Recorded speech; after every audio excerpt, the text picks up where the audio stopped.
There's a plant growing in your garden right now. You've probably pulled it out 100 times, thrown it in the compost, cursed it as a weed. But that plant contains 6 times more iron than the spinach you buy at the store. It has more calcium than milk, more vitamin A than carrots. And it grows for free, everywhere, in every crack, every garden bed, every abandoned lot. It's called lamb's quarters, Chenopodium album. And for thousands of years, it was food. Real food. Not a weed, not a nuisance, but a staple crop that fed entire civilizations. Then something changed. In the 20th century, industrial agriculture declared war on it. Agronomists started teaching farmers to destroy it, to spray it, to eradicate it from fields. Why? Because you can't sell what grows for free. You can't patent a plant that spreads itself. You can't control a food source that doesn't need fertilizer, doesn't need irrigation, doesn't need anything except to be left alone. Today, you're going to learn the truth about this forgotten superfood. You're going to learn exactly what it contains, exactly when to harvest it, exactly how to eat it. But more importantly, you're going to understand why they don't want you to know. Why supermarkets sell you expensive organic kale shipped from across the country when something better grows in your backyard. Because once you understand, once you see the conspiracy of silence around free food, everything changes. So stay until the end, because by the time we're done, you'll never look at your garden the same way again. The story begins with Sarah, a 53-year-old woman from Ohio. Every spring, the same battle. Her vegetable garden would fill with this plant, leaves shaped like goose feet, pale green, covered in a white powder that looked like frost. She'd spend hours pulling it out, filling garbage bags, exhausted and frustrated. Her neighbor, an old man named Frank, who'd been gardening for 60 years, watched her one day and started laughing. Sarah was annoyed. "What's funny?" Frank walked over, picked up one of the plants she'd just pulled, and said, "You just threw away your dinner." Sarah thought he was crazy. "That's a weed." Frank shook his head. "That's lamb's quarters. My grandmother fed me that during the Depression. When there was nothing else, we survived on it. It saved us." Sarah was skeptical, but Frank insisted. "Take some home. Cook it like spinach. Just try it." She did. That night, she sautéed a handful in olive oil with garlic. The taste shocked her. Better than spinach. Nuttier, richer, not watery at all. She went online, started researching, and what she found changed everything. Lamb's quarters contains 3.7 milligrams of iron per 100 grams. Spinach has 0.7 milligrams, 6 times less. Kale, the darling of health food stores, has 1.5. Still less than half. But it's not just iron. Lamb's quarters has 309 milligrams of calcium per 100 grams. Spinach has 99, 3 times more. Vitamin A? 11,000 IU in lamb's quarters. Spinach has 9,000. And protein? 4.2 grams per 100 grams. More than most leafy greens. This isn't a weed. This is a nutritional powerhouse. A plant that outperforms everything in the produce aisle. And it grows without any help. No fertilizer, no pesticides, no irrigation in most climates. It just appears, spreads, thrives. Sarah couldn't believe what she'd been destroying. She started researching why.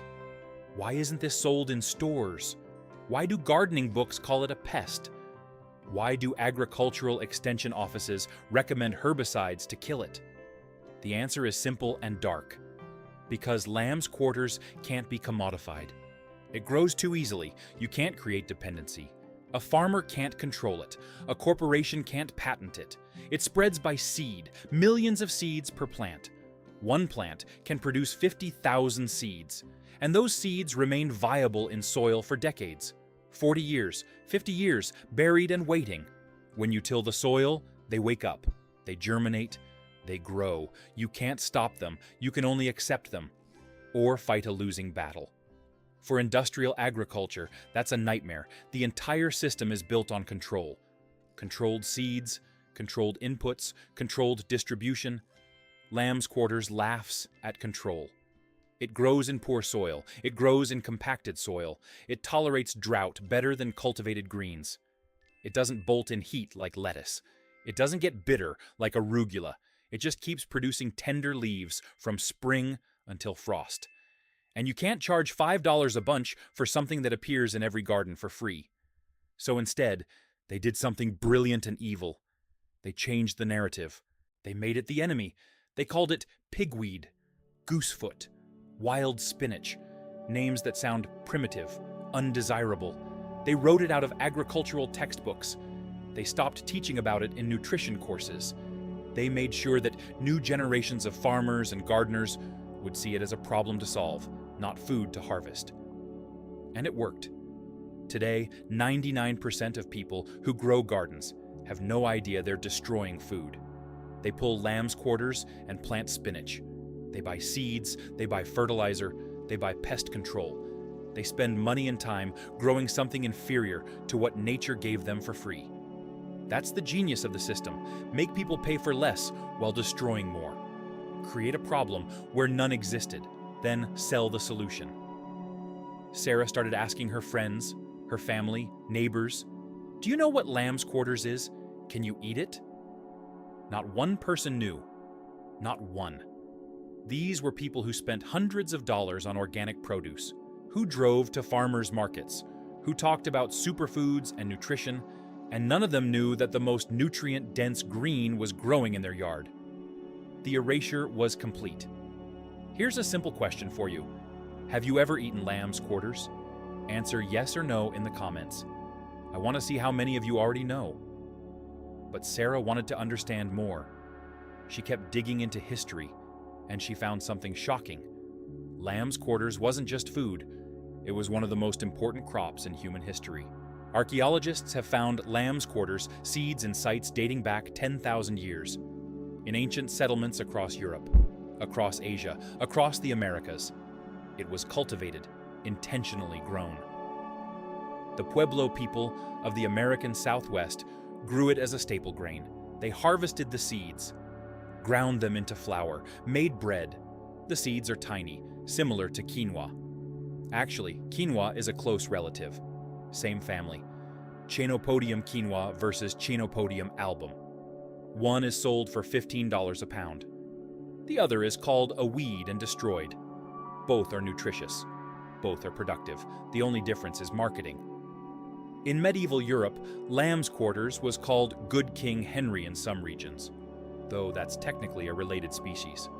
But the common lamb's quarters was everywhere, in cottage gardens, in fields.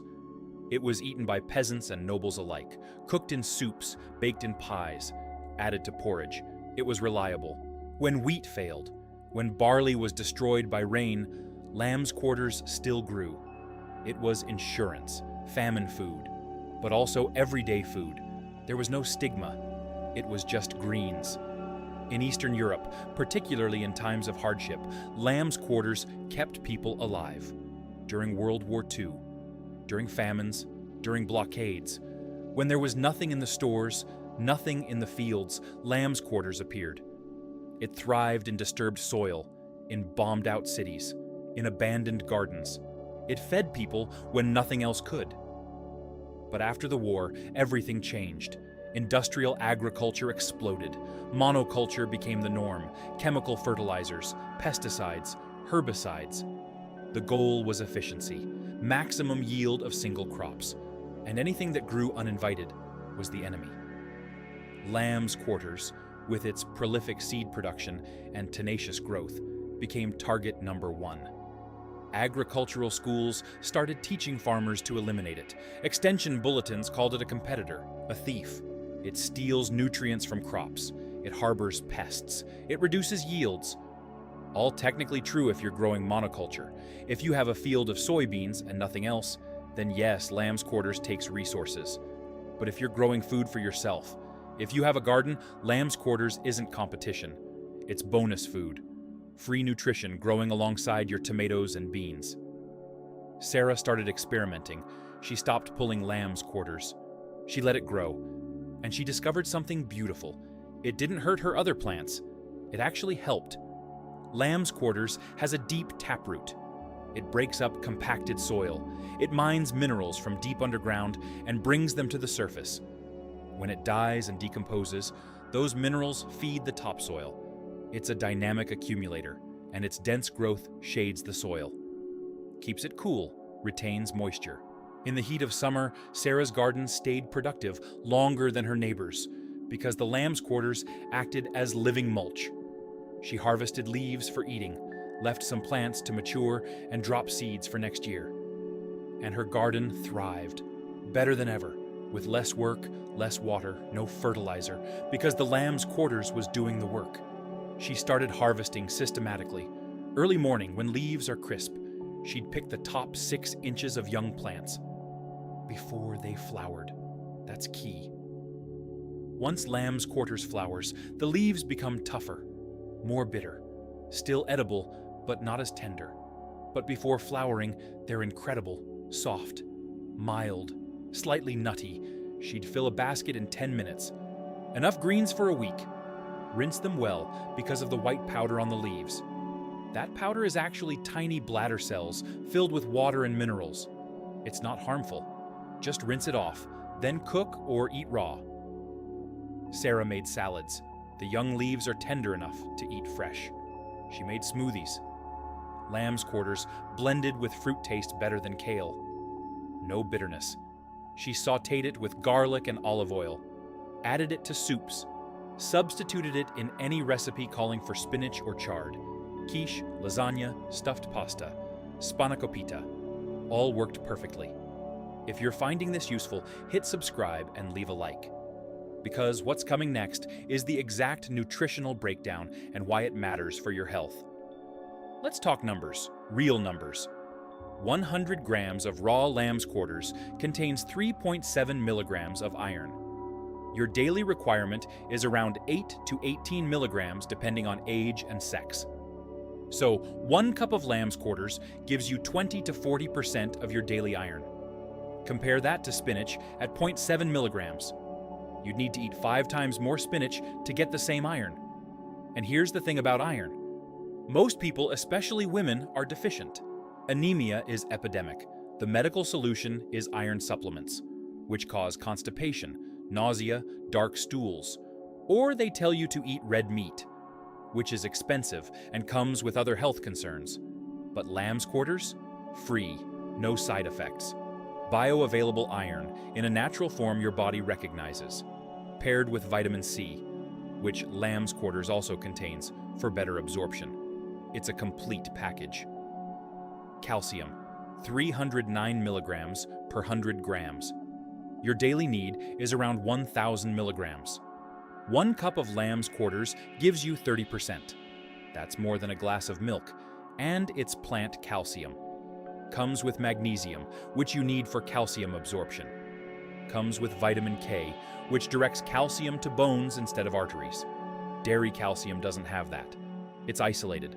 Often comes with hormones and antibiotics, if not organic.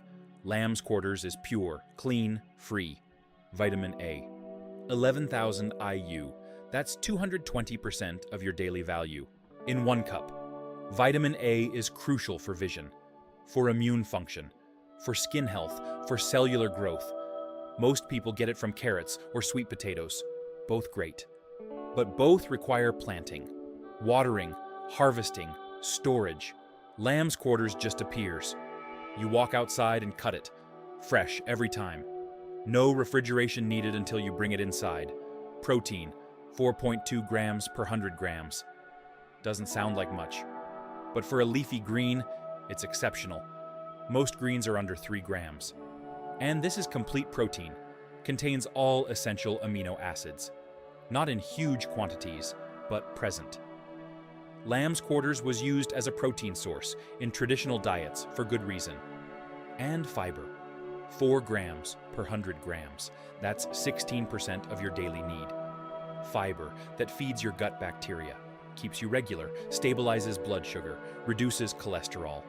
All from a weed you've been throwing away. Sarah calculated. If she bought the equivalent nutrition in store-bought organic greens, she'd spend about $40 a week. That's $2,000 a year. for something growing free in her garden. $2,000 saved, plus the health benefits, plus the environmental benefit of not supporting industrial agriculture, not contributing to transportation emissions, not supporting plastic packaging. It was pure win. But the best part was taste. After a month of eating lamb's quarters regularly, Sarah noticed changes. Her energy was better. She'd been borderline anemic for years. Always tired. Her doctor had recommended iron supplements. She'd tried them, hated the side effects, stopped taking them. But after a month of lamb's quarters, she got her blood tested.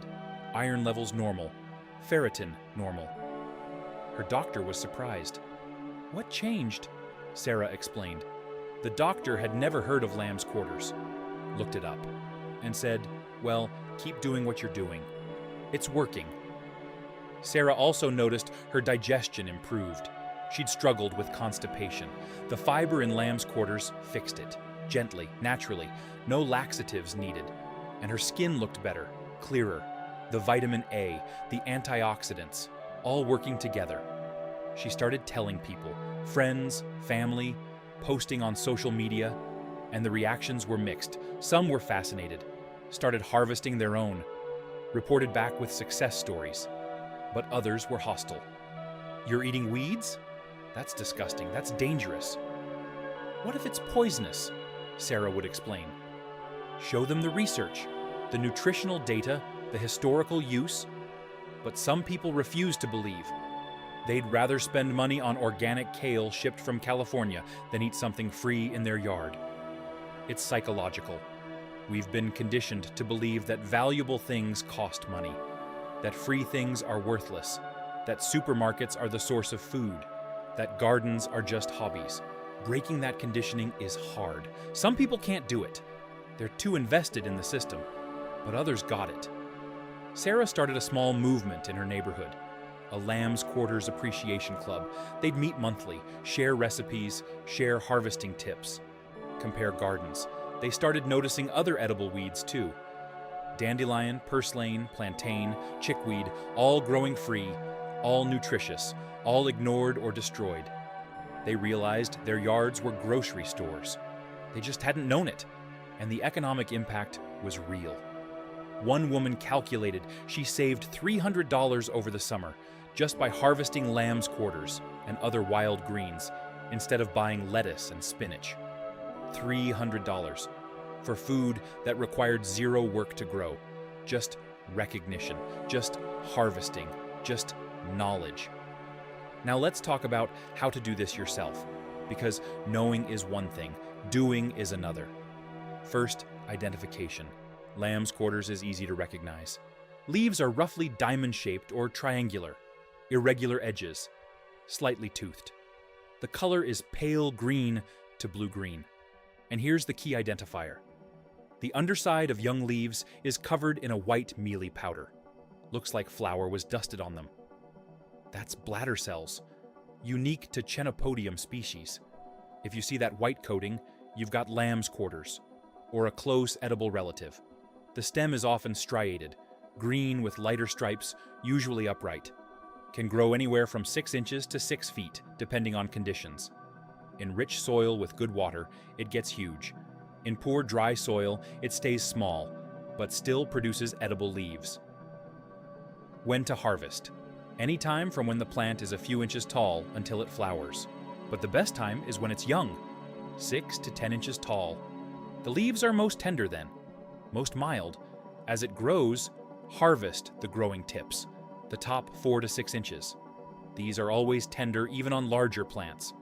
Once you see flower buds forming, that's the signal. Harvest heavily now. After flowering, the plant puts energy into seed production. Leaves become tougher. Not inedible, just less pleasant. But here's a trick. If you cut the plant back before it flowers, it regrows. New tender shoots emerge. You get a second harvest, sometimes a third. So don't pull the whole plant unless you want to. Just cut it. Leave the root. It'll come back. How to harvest. Use scissors or pinch with your fingers. Take the top growth. Leave at least a few leaves on the plant if you want it to regrow. Put in a basket or bag. Don't worry about a little dirt or insects. You'll wash it. Harvest in the morning if possible, after dew dries, but before heat of day. Leaves are crispest then. And harvest regularly. The more you cut, the more tender new growth you get. If you let it grow unchecked, it gets woody. But if you treat it like a cut-and-come-again crop, it stays productive for months. Washing. This is important. That white powder needs to come off, not because it's harmful. It's not. But it has a slightly soapy texture if you don't rinse it. Fill a large bowl or sink with cold water. Submerge the leaves, swish them around.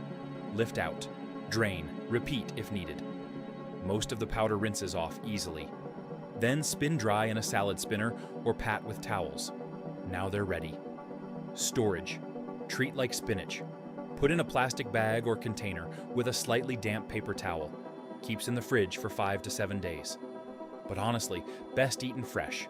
The flavor is better. The nutrition is higher. Harvest what you'll use that day or the next. Cooking. Simplest method, sauté. Heat olive oil or butter in a pan. Add minced garlic. Optional, add lamb's quarters. Stir for 2 to 3 minutes until wilted. Season with salt and pepper. Done. It reduces in volume like spinach. A big pile cooks down to a small serving. So harvest more than you think you need. Use it anywhere you'd use spinach.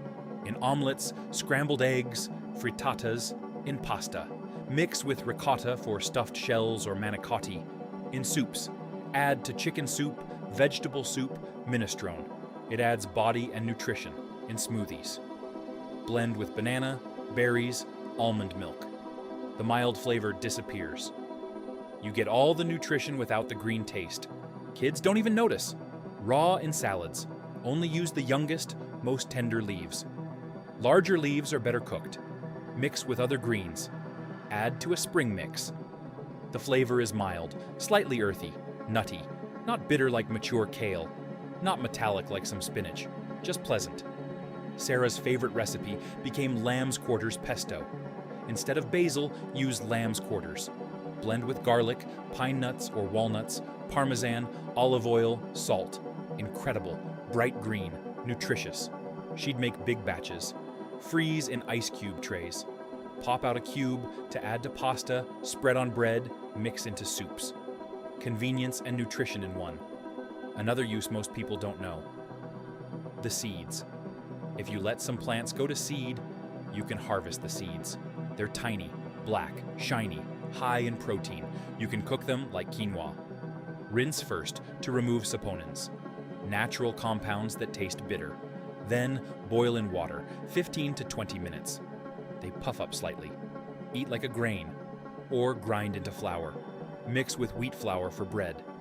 Historically, this was done all over the world. Lamb's quarters seed flour in flatbreads, in porridge, in gruels. It's gluten-free, high in protein, and free. Growing in your garden, waiting. Now about safety, because people always ask, is it really safe? Yes. Lamb's quarters has been eaten by humans for 10,000 years, across every continent where it grows. There are no records of poisoning from eating the leaves. But there are precautions. First, positive identification. Make sure it's actually lamb's quarters. Use multiple sources, field guides, online photos. Compare carefully. If you're not sure, don't eat it. Second, start small. Your first time, eat a small amount. See how your body reacts. Some people have sensitivities to certain plants. It's rare with lamb's quarters, but possible.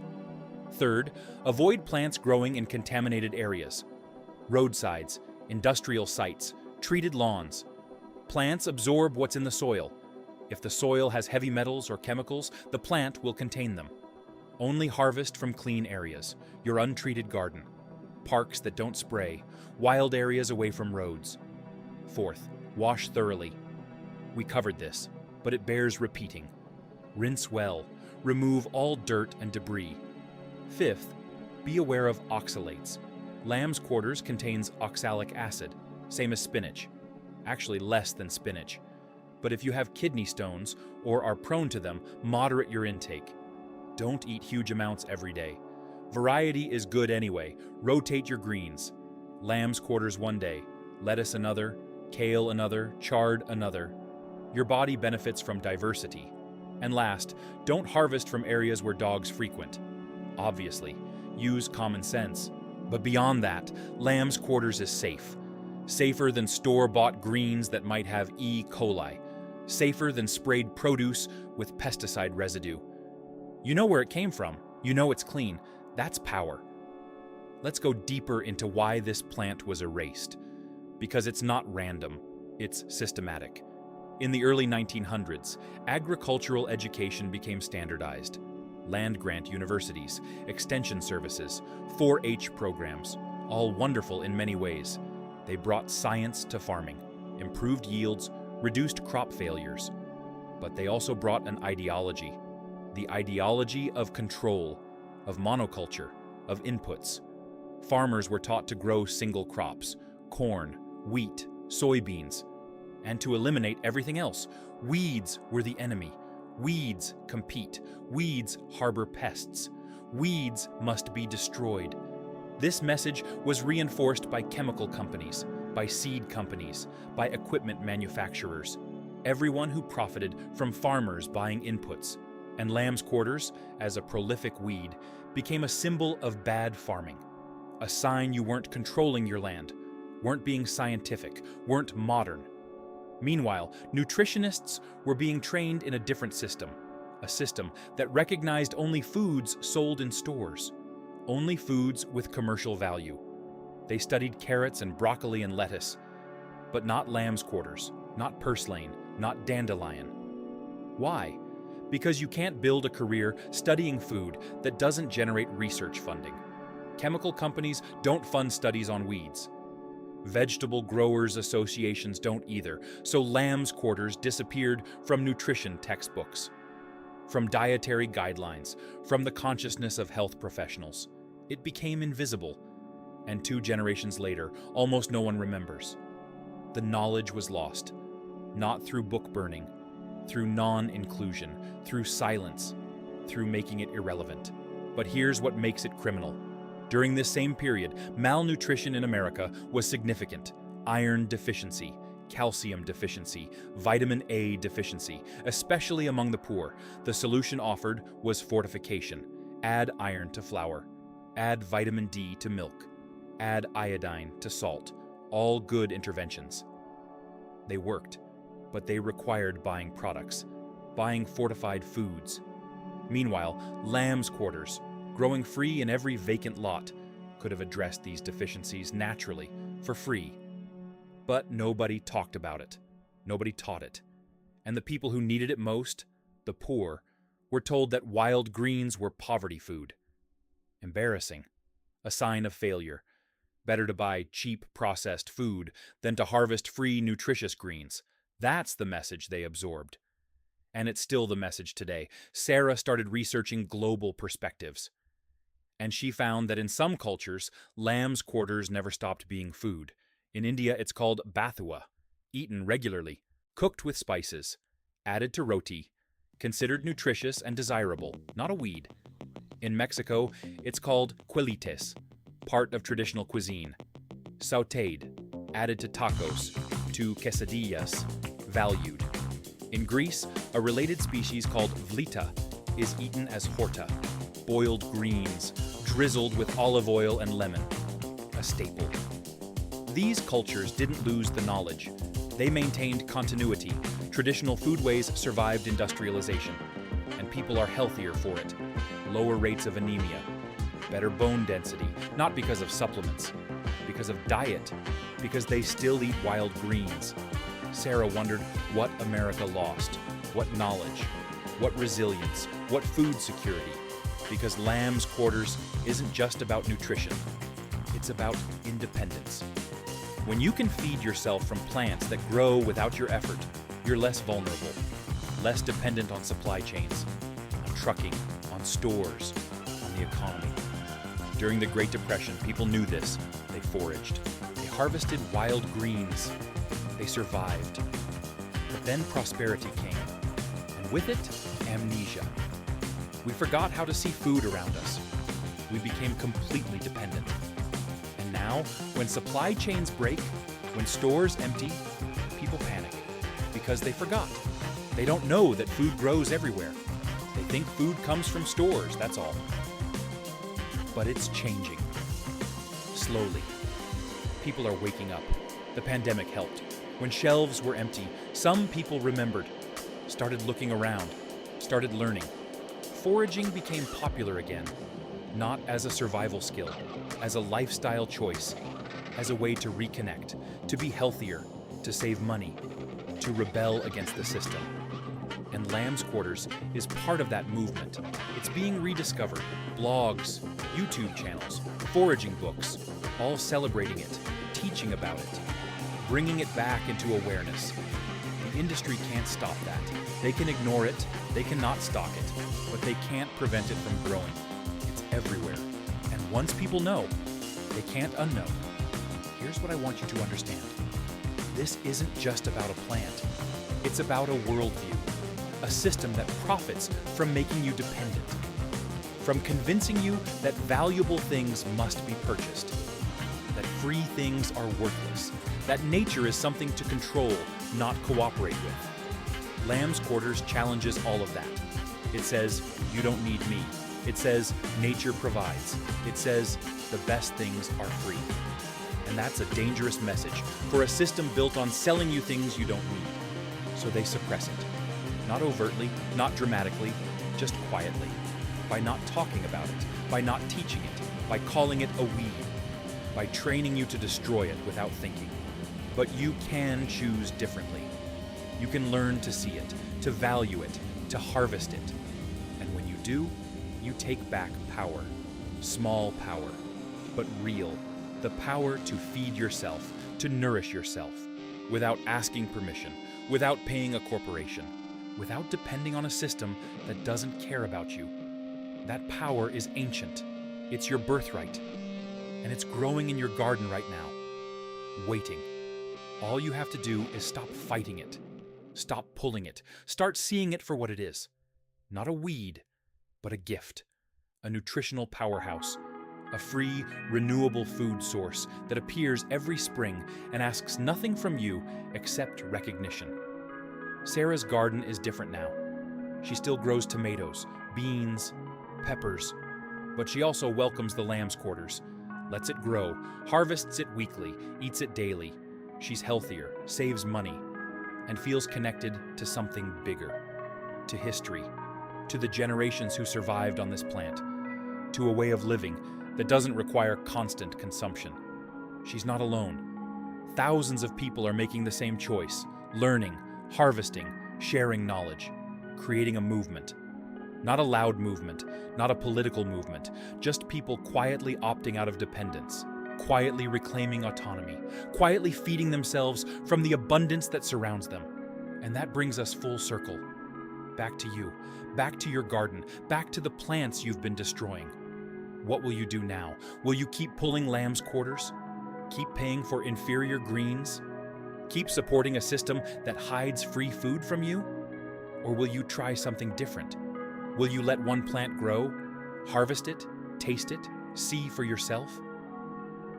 Because knowledge is one thing, experience is another. You can read about Lamb's Quarters all day, but until you eat it, until you feel the difference in your body, until you save money and realize what you've been missing, it's just words. So take action this week. Go look in your garden, find Lamb's Quarters, pick some, wash it, cook it, eat it, and then decide. Decide if you want to keep fighting nature or start cooperating with it. One more thing, the seeds. If you don't have Lamb's Quarters in your garden yet, you can get seeds online. Seed companies sell them as edible greens now. Some sold as microgreens. Some sold as leaf vegetable. Ironic, right? The same plant that's called a weed in one context is sold as a crop in another. You can also harvest seeds from wild plants. Collect them in late summer when they're dry and black. Store in an envelope, scatter in your garden in spring. Or just let it happen naturally. If your neighbors have it, you'll get it eventually. Seeds blow in, birds carry them, they're persistent. Patient, they'll find you. So here's my challenge. Answer in the comments. Will you try eating Lamb's Quarters? Yes or no? I want to see how many of you are ready to break free. How many are willing to question what you've been taught, to try something your grandparents knew but you forgot. And if you're ready to learn more, if you want to discover other hidden foods, other forgotten knowledge, other ways to reclaim your autonomy, hit subscribe. Leave a like, because I'll keep sharing. Keep uncovering. Keep revealing what they don't want you to know. This is just the beginning. Lamb's quarters is one plant, but there are dozens more. All edible, all nutritious, all free, all called weeds, all waiting for you to recognize them. Thank you for watching. Now go outside, look around, see what's really there, and take back what's yours.